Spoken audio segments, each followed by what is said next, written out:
Hello everyone, Assalamu alaikum. Welcome back to my another new video. আপনারা সবাই কেমন আছেন? আই হোপ অনেক ভালো আছেন। আলহামদুলিল্লাহ, আল্লাহর অশেষ রহমতে আমরাও কিন্তু অনেক ভালো আছি। এই তো আজকে আর কোনো ব্লগ ভিডিও বলতে শেয়ার করতেছি না। আজকে সকালে উঠে দেখতেছি যে মেয়েটা খেলতেছে একা একা। তো বললাম যে আম্মু তুমি কি করো? বলতেছে যে আম্মু আমি তো রান্না করি। তো তুমি কি রান্না করো? বললো যে আম্মু আমি তো শাক ভর্তা বানাই। তো আমি বললাম যে কি শাক ভর্তা বানা, মানে প্রশ্ন করলে উত্তর সুন্দর করে উত্তরগুলো দেবে। বললো যে আমি আম হচ্ছে এখানে মুড়ি ওগুলি দিয়ে আর কি রান্না করতেছিল, আর বলতেছিল যে আমি ভর্তা বানাই, তারপরে রান্না করি ভাত আর কি যেমনি আর কি মার গালাই ওইভাবে আর কি মার গালাইতেছিল আর গ্যাসের চুলায় রান্না করতেছিল।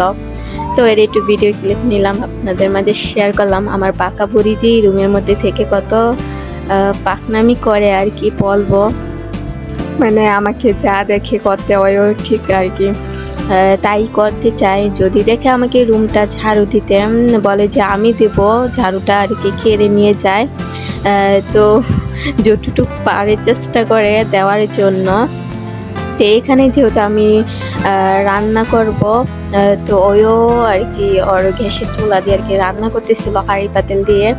তো সকালের দিকে ওই কখনই বলবে না যে আম্মু খিদা লাগছে আমাকে ভাত দাও বা আমাকে কিছু দাও আমি খাবো, ওকে কিন্তু আমাকে জোর করেই প্রায় সময় খাওয়াতে হয়। সকালে উঠে প্রায় 10টা বা 11টা বেজে যায়, সকালে কিছুই আর কি এতক্ষণ খায় না। সকালে 10টার পরে দেখা যায় যে 10টা 11টা বাজে ওই অল্প কয়টা আর কি ভাতেই খায়, অনেক কিছু কিন্তু খায় না। ওই কিন্তু ডিমও অত পছন্দ করে না, ডিম খায় না।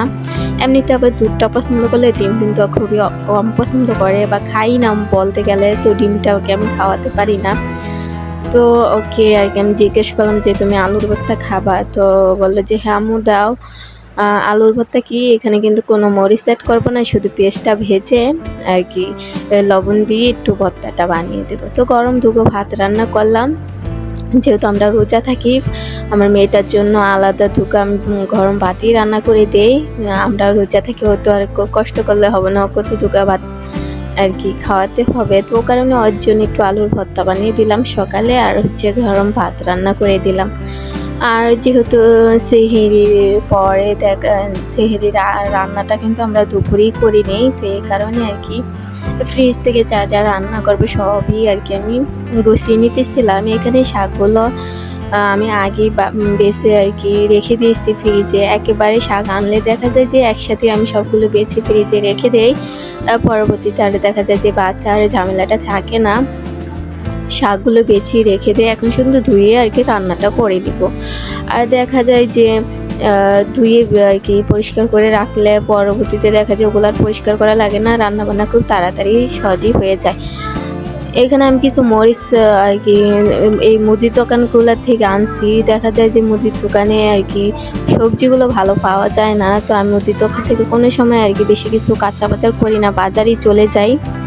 তো আর ওদিন আর বাজারের থেকে কাঁচামরিচ আনা হয়নি, তো এখান থেকে আনছি। দেখা যাইতেছে যে মরিচগুলো আর কি ঝাল কম, তো এগুলো দিয়ে আজকে একটু শুটকির ভর্তা বানিয়ে নেব।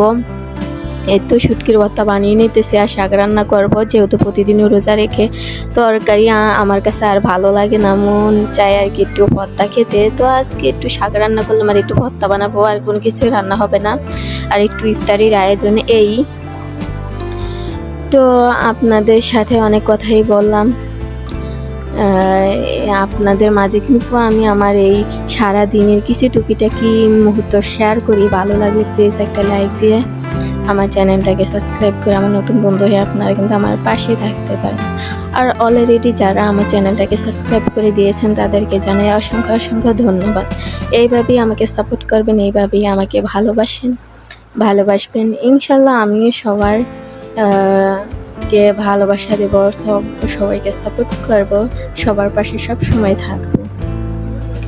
তো এই তো আপনাদের সাথে কথা বলতে বলতে কিন্তু আমার ভর্তা বানানো শেষ। আমি লাস্টে কিন্তু ধনিয়া পাতা অ্যাড করে দিছি, কারণ ধনিয়া পাতা ছাড়া অসম্পূর্ণ থেকে যায় ভর্তা। তো আজকে আর ভিডিওটা বেশি লং করতেছি না, আজকের ভিডিওটা এই পর্যন্তই। নতুন কোনো ভিডিওতে দেখা হবে। আল্লাহ হাফিজ।